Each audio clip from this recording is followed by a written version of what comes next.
Hi guys. So now let me talk a little bit about the fashion show that I just produced recently and the ways for the girls to make money of it. Let me just try it if I can hold the mic. Okay, looks like it's holding. No, let's see. I have to figure out how to hold my mic without my hands. So maybe in the next episode I'll get my mic stand. So the first thing that I want to talk about the careers in fashion. What kind of careers fashion can lead to, and let's see if I can move a little. Stand up. Okay, you can still see me. Usually a model can maybe become a doctor, a lawyer, public speaking. So the being on stage, being in front of light, and seeing yourself from different angles, and good days, bad days. So basically, that helps either it's a female or a male to see yourself or in different lighting, in different clothes, in different outfits. So and see what's the best side of you could be presented to the public. And having taken many pictures, many videos, and seeing yourself not only on your cell phone, because when you do your selfies, it's a very close distance, and it's what's good on selfies might not be as good on the longer, like from a different perspective, different angle. So that's one of the advantages of being a model. So you can see how the audience perceive you from more distant pictures, when it's a full body in the game, or when you're moving, and because selfie is a selfie, you're doing it with your own cell phone. It's a very close distance. It's a very the audience who watching this is the people who love you, who care for you, they follow your friends. So they will be nice, and they will not tell you probably like all the what they feel. They just want to say something nice and polite, whether they like it or not.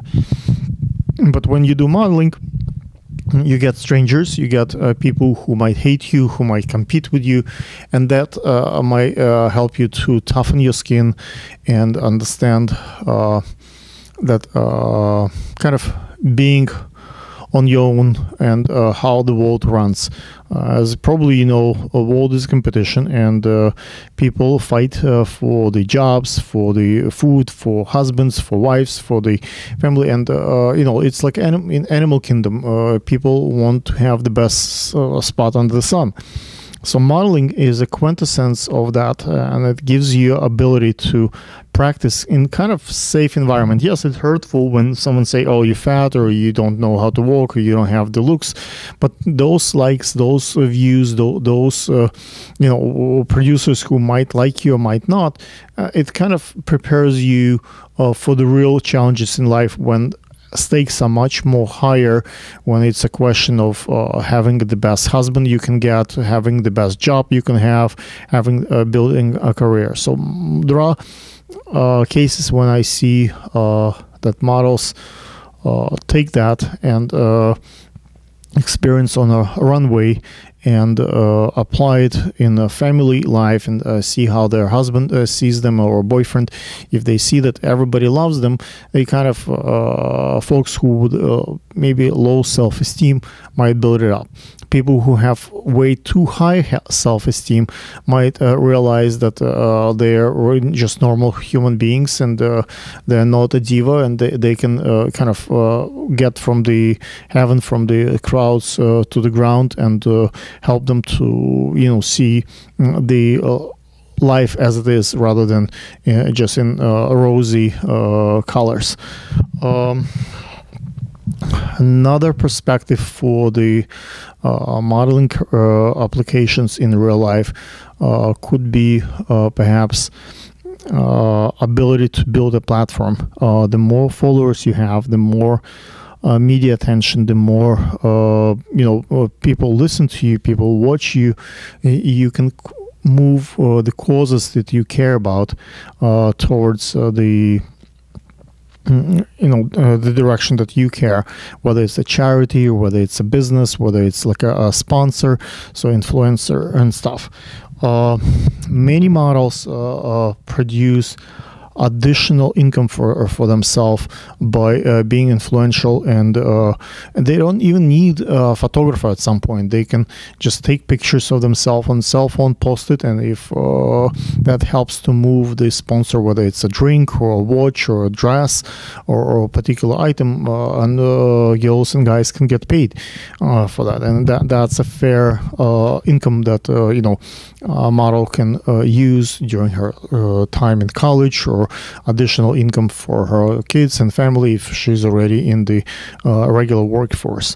Let me stop here, and I'll be back in with the next set with a little better frame, so you can see me fully better than this one. Okay, ladies and gentlemen, let's talk about something else. So we're going to talk about the more fashion.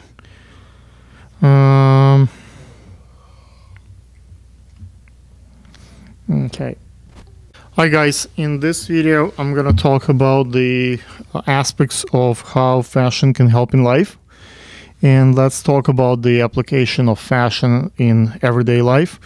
And the third piece will be about the source of revenue for the models from fashion. So the first one, like I outline, is how fashion helps you in life. Well, some girls, the most popular answer that I usually get on interviews is builds my confidence, it helps, and this, and I have fun. But in reality, fashion can be quite a life-changing process in someone's life.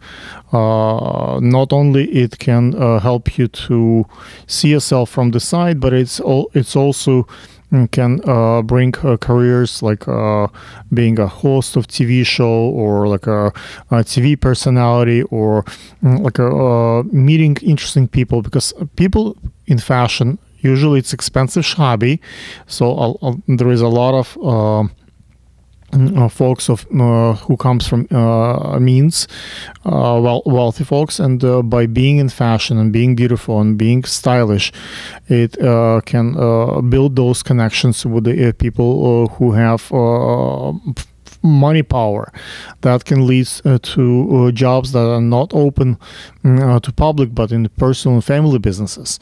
It can lead to careers in style and with the big corporations fashion. So if you are fashionable and you understand the colors and you understand the frame and you understand what's actually could be worn by public, that might take you to really all the way on top of the corporate America in many instances. You can dress celebrities, you can dress work in the departments that are ordering fashion in large quantities. Another piece that could be done with the fashion is maybe when you are very, very stylish, and it makes you notice on streets, on clubs, everywhere. So you get to see opportunities. You get to go to the events that other people are not welcome to. So that part of exclusivity gets you there. Let's see. And I want to talk about the revenue sources in the fashion. So like I said, models in the past needed photographer, producer, this and that, studio. Nowadays with a cell phone, you can order, let's say, a beautiful dress from a designer in Russia or Nigeria somewhere. They will ship it to you. You wear it to a fancy event, you take some selfies. If you're popular and you get in magazines, you get in many places, people will pay you to wear stuff and at the important functions. So that's one source of revenue. Models can also kind of charge companies for product placement, whether the girl goes to the, let's say I have a friend of mine, Jasmine, and she went once with her friend to Ferrari dealership, and she took a couple of selfie pictures in fancy companies, fancy cars. Guess what? Because she had a following from a few Saudi prince, they purchased a couple of cars next day from that dealership, and she got a nice check from the dealership for posting those pictures. So as you can see, if a model can move large items because of her appearance and make sales, obviously corporations and organizations would be happy to financially support that particular model. Model who has the looks and know the people. Sometimes it doesn't have to be strikingly different look, as long as you look like normal and human and real, like a real person. It doesn't. You also can portray in commercials and interesting kind of skits and videos. So there are many applications for fashion, and models keep inventing those things. Even as simple as getting sponsor free clothes, free shoes, free dresses, free that. Models can get a lot of things. Let's say if model is popular and pretty and will take some pictures, any restaurant in New York City will have her eating and dining at that restaurant forever for free, as long as she comes well dressed and beautiful and take some pictures and post it on social media, so the restaurant gets more bookings. If the girl has quite a bit of following, maybe airline companies, when she travels, want her to be on a flight. People feel pleasant when a beautiful model travels their airline and they can afford to pay for her tickets. Hotels will be happy to give you free rooms and free space if you stay in that hotel, or even I know quite a few buildings in Manhattan who would give models rent-free apartments just to live in, so residents can see that beautiful models live in that building. So there are many applications where models can kind of not use, I wouldn't say use, it's negative kind of connotation, apply their beauty and the influence as something pleasant to look at, to get other things in life that normal people get to pay for. Let's see if you guys know other applications of how models and the photographers and crew members can benefit from fashion. Maybe we can share for the public, so new models who don't know about those ways, those additional revenues, can actually benefit from this, because people think, oh, I'm beautiful, I'll take some pictures, and people start paying me to model there. And there is a long path to that. It's so much faster to be creative and find creative ways to fund your life, and you don't need to do any tricks or anything negative. We can like that would be a subject of our next video, so I'm going to want to talk in the next one about negativity in the fashion and how that could be addressed and convert to something positive. Thank you. Ladies and gentlemen, let me talk a little bit about, let's see if this one goes a little bit lower. I want to talk about glory in fashion. I want to talk about honor. I want to talk about the ability to bring decency and how the fashion can build a profound effect on human condition.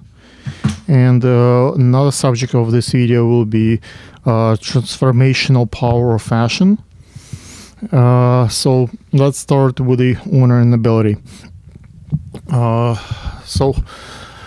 Generally, general public that knows a little bit more about the fashion, when people talk about modeling and fashion, they think of call girls, they think of sex, they think of meat, they think of all this negative stuff that are surrounding yellow press and stuff.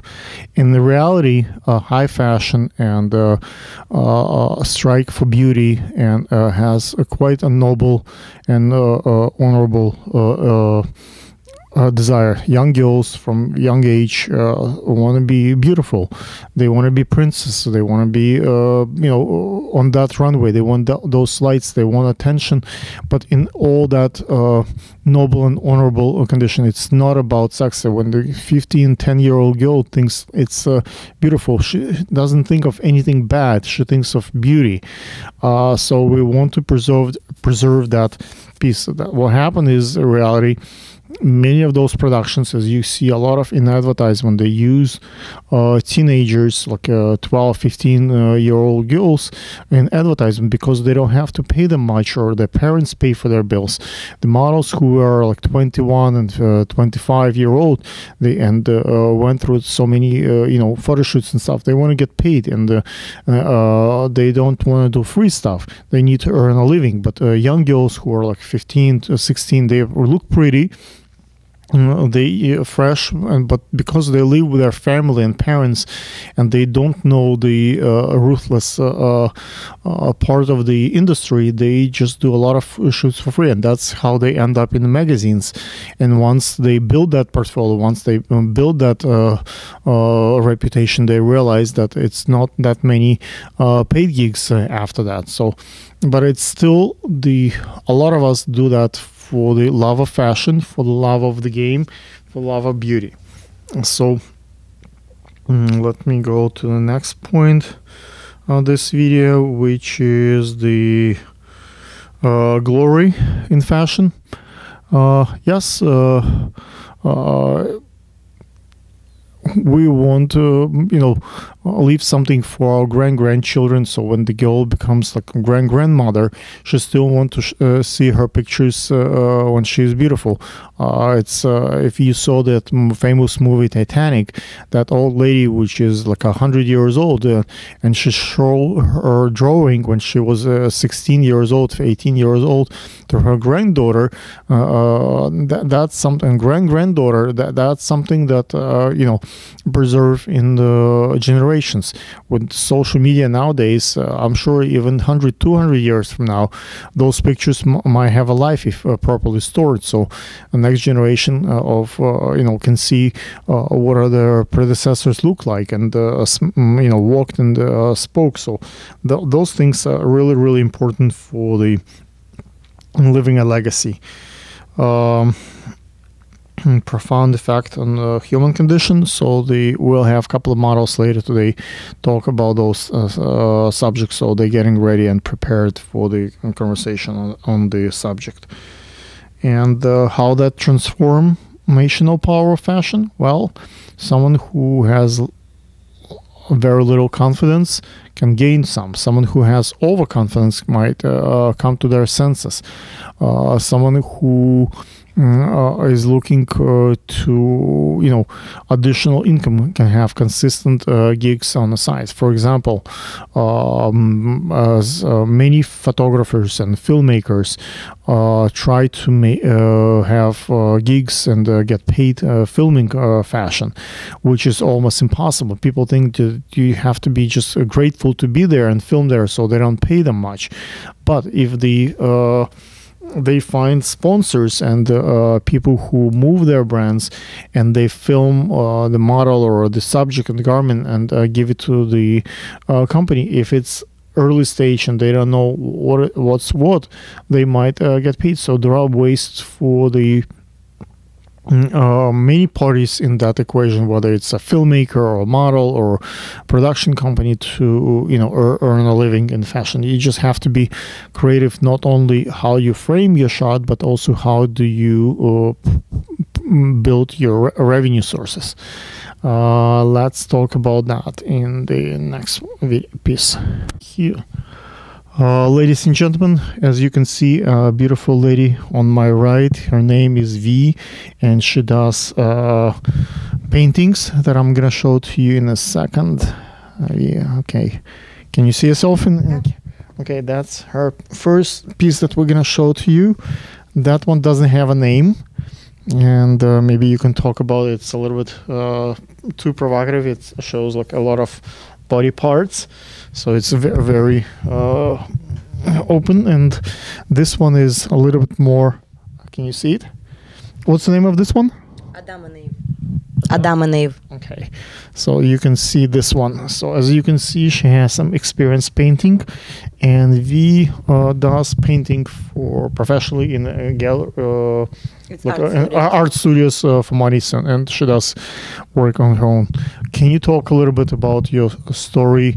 How did you start painting? Why people pay you for your paintings? Why, like, who influenced you? Like, where it's all began? I started painting when I was 3 years old, and I always wanted to have a creative job. So after I finished high school, I went to art school in Crimea, and I moved to United States 5 years ago. I lived in different places, and Before it became like Russia and Ukraine, so it's how difficult it is nowadays that Crimea is part of Russia and under sanctions to communicate with the friends and family there.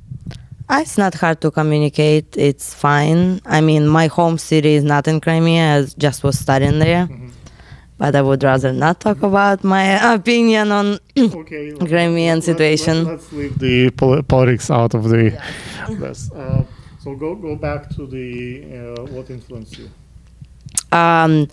Mostly, I get my inspiration by people and their choices and what they do. Also, I got a lot of influence from artists. It's Basquiat, Klimt, Egon Schiele, Hieronymus Bosch, and Frida Kahlo. Why? Because I like their style. It seems to me really close to what I feel when I look at their paintings. Do you actually come to museums and look at it, or you just look at on magazines, on social media, online? How do you study their work? Depends. Sometimes I go to museums. When I used to live in Philadelphia, I literally walked every museum there. Right now in New York, I haven't been to any because I'm being busy with something else, like doing and New York City, with all the museums that we have here, you're not going to museums. Wow. Yeah, I'm usually doing my own stuff, like painting or educating myself, like on skill level. So, yeah. Okay. How do you people find the gigs like painting or when they get paid? It's a lot of people paint for fun and for their own pleasure, but few actually get paid like you. What's the difference? So for commissions, how I was getting commissions, I actually was bartending, and through talking to people, to customers at the bar, you actually making a connection, and that's mostly how you can make sales. I don't bartend anymore, but I work in art studios. I found these jobs through Craigslist, and I enjoy that. And also there's a lot of different groups on Facebook as well where you can find different painting gigs. I see that you recently, on the other subject, a model for the Aspera Models gig. Can you talk a little bit about that experience? Yeah, I never modeled before. I actually started that in May because I was kind of looking what else interesting I can do in my life. And I was always interested in modeling, but I'm kind of petite, so it's hard to do fashion modeling. But now there are girls who are petite and curvy, and they still they still buy clothes, and they still need to see other petite girls on the stage to see if what fits to them and not. Yeah, so that's why I decided to try that, and especially I moved to New York, and in New York there are so many more opportunities than anywhere else. So I applied, and I got accepted to Aspera Models, and it's just that actual event happened a few weeks ago, and I really enjoyed the experience. And I'm totally wanna continue doing something similar to that in the future. I saw when they reach out to me, Gabriella reach out and ask if I can be covering the event. When they send me last minute, few days right before the event, they didn't respond for a long time. But when they sent the letter, it was mostly like you have to not only film for free, but most of the places ask for free, but they ask for total control over the pictures and videos. So in the contract it said that I could not publish anything without their permission. I could not, no pictures, no videos, even though you told me that some of the people just been doing live streaming from the place, and that's all very difficult to control and get permission for that. Like, people can do anything on live, but I kind of turned off with this because if I come and film for free, I want to make sure that at least I get a chance to publish it on my channel. And if I have to, every time I post a picture or anything, I have to get a permission first, and I didn't get their response for 2-3 weeks, just whether I can come or not. I figured out it's not worth it. Do you think they might change that angle of next time? And then I have quite a few friends of mine who are also YouTubers and influential producers at Brick and the YouTube space who would love to come, but obviously with those kind of strict contract in writing, that makes it more difficult for people who have legit kind of very channel that's been watched by many respectable people, not to want to put themselves in a predicament like that. Do you think Gabriella might tweak the writing, the language? I don't know. You probably should talk to you directly. I haven't gotten any contracts like that, and I don't know how is it going for filming and producers coming over, so I don't really have an answer for that. That's fine. Guys, if you want to collaborate with this young professional in arts and buy her paintings, or maybe work with her in the modeling projects, let's see if she's willing to share what is her Instagram and Facebook. So for art, it's v1c.p, and for modeling, it's v_Andrew_. Thank you. Okay, guys, I want to talk a little bit about the competition in fashion. So obviously everybody competes, and everybody wants to have attention, and kind of is it fair or not? I think it's quite fair, because everybody, whether you have money or not have money, like online makes it fair for everybody, whether you get likes or not get likes, whether your content is interesting or not, and everything matters, whether you have friends, or whether you have a great outfit, or whether you have a great story, or whether you have great locations. So and if you've done thousands of those, or you're doing this for the first time, so everything matters. Sometimes the new stuff gets more attention, new model gets more attention because no one's seen her and everybody wants to film with her. Sometimes experienced model that everybody knows that she brings certain number of views and numbers gets an experience, gets more attention. So it's a system where people can kind of see from different angles and many variables makes it fair or not.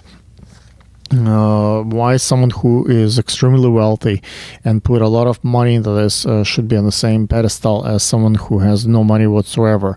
On the other side, if stage is open like Instagram for everybody, whether you're poor or wealthy,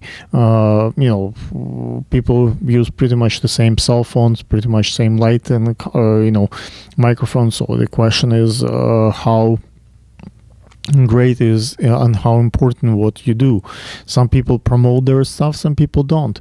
So fashion is kind of makes it equal to everybody. You as good as you are today, like Terra Banks or like Haiti Woo, those models that made it at some point tremendous amount of money. Nowadays, their brand is still big, but it's a fraction of what they had in the past.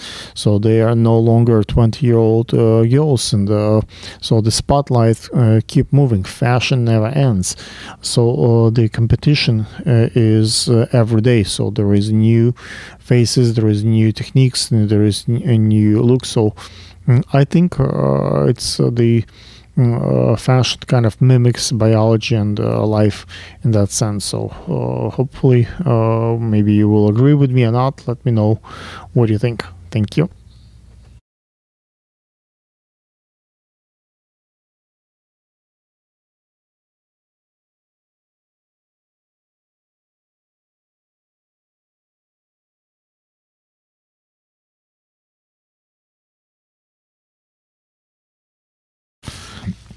Okay, guys. So let me talk about my show.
Ladies and gentlemen, yeah, I can see myself. Okay, like do it again.